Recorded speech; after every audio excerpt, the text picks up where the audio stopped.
Hola, buenos dias. This is my language and cultural contact presentation for Senor Joshua P. King. And here we go. First, vamos a la iglesia. I went to a Spanish congregation at my church that meets in the afternoon. It's at the same church I go to. And it's an entire church services are all done in Spanish. The hymns, the prayers, and the sermons. And I sat with an old friend from high school and his family. I stayed for 2 hours. The main congregation and Sunday school each lasted about an hour. And I had people from different cultures. Big majority were from Mexico. Some were from the north part. Some were from La Ciudad. And others from Puebla. Vocabularios, los nombres, or nouns. Some of the words I learned or kind of refreshed up on was la iglesia, which means the church, la capilla, or the chapel, los deseos, desires. These were kind of words that we went over when the sermon and stuff kind of caught through the sermon. La caridad, which means charity. That was actually a really good discurso, or kind of a talk on that. And el pecado, or sin, which is a big one. Religious things. Los verbos, or verbs.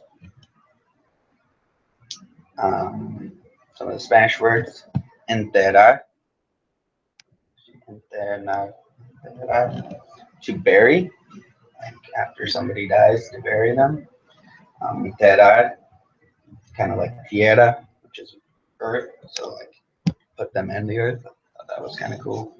Pecar, to sin, not to be confused with pescar, to fish, which is found a lot in La Biblia, the Bible. And then another word, arrodillarse, or to kneel. That's reflexive, so it's like to kneel oneself. I thought that was interesting. Another big one that I kind of really liked, picked up, was the word ojalá, which means hopefully or God willing. Usually used as like a phrase, ojalá que, which means I hope that, or let's hope that, or God willing that. Looked it up. It originated from Arabic, when Arabic kind of, when some Muslims came into Spain a few hundred years ago, or quite a while ago. They brought this with them, and Spanish kind of morphed from that, so kind of came from Allah, or oh God for them. Used with a subjunctive verb, form of a verb, to create many common phrases.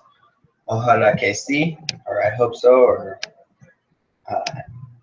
ojalá tengas razón. Let's hope you are right. There's a lot of phrases that I learned kind of came with this. It's actually a really cool word. Kind of a lot similar to espero que, or esperamos que, but I don't know, I really like it. Matices culturales, or cultural nuances. One thing I really liked was how much of una familia. Churches are kind of like that, but even more so there. They everybody knows everything about everybody. Kind of cool. Un besito, like a small kiss with greetings. It's kind of like their thing. A lot of them, a kiss you have versus, it's kind of weird coming from American culture, but it's just their form of greetings. And one other thing was they like to party. Las fiestas. Kind of realized they had one like every week. I've been to a couple actually before with my friend, and they're really fun. A lot of people come, and it's surprising every week. Mucha comida que es hecha en casa, like everybody brings some food from home. There's rice, beans, you name it, they got it. It's a lot of fun. I kind of wish our culture was more like that. My second thing I did was I watched the show Caso Cerrado, or Case Closed. It's kind of an American or a Spanish form of Judge Judy. Takes place in Florida. The judge, Ana Polo, she's actually Cuban, but mainly raised in the U.S. A lot of it has American culture kind of picked up on, but it needs the Spanish. I mean, they were speaking Spanish, and there's some Spanish culture in it. I watched 2 episodes. Each episode's about an hour long, and they usually have about 2 cases an episode. So there was about 4 cases. Out of those cases, 2 involved rent and bad living conditions. One case, the one dude had 3 girlfriends he kept moving between, and one of the girlfriends was suing him for rent that he promised he was going to pay but never did, or part of the rent. Another one was another couple. The girlfriend was unfaithful in this one, and she actually ended up taking the car, even though they both had kind of put in for it to pay for it. The final case was a female boss making sexual advances at one of her male employees.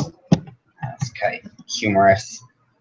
A lot of I looked it up, and a lot of them say that like the cases are kind of dramatized. I mean, they were all true cases to a point, but they were dramatized to make them more interesting and exciting.